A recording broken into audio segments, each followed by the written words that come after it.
This will be the absolute best story you hear all day today. Check it out.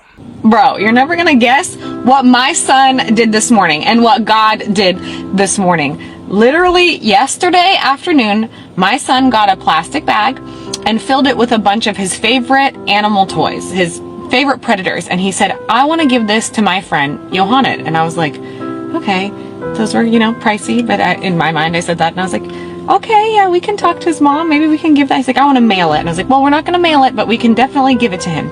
And so this morning, he remembered right before he left the house that he wanted to give his bag of toys to Yohanan. And I said, okay. So I sent his mom a message and I said, Rain wants to give your son, a bunch of these toys. And she was like, oh, that's so sweet. And I said, I told him that he has to wait to see you guys at school to do that and not just to take it into class, whatever. So anyways, I see the mom when I'm pulling up and we talk briefly and she tells me, hang on, let me backtrack.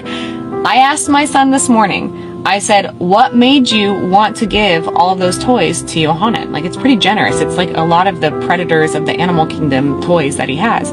And he said, God, just matter of fact, God. And I said, okay. And I'm like, I'm not going to stop the generosity of the Lord moving through my 4-year-old child. That's not going to happen. And so then I pull up to the mom and I say hi to her and she says, Jenny, you know what's so crazy? Is that we don't have a lot of toys and that 3 days ago, I prayed to the Lord for some toys for my kids. And my 4-year-old son was directed by God to give that child who he didn't know that about a bag of his favorite animal kingdom toys. Bro, tell me God's not real.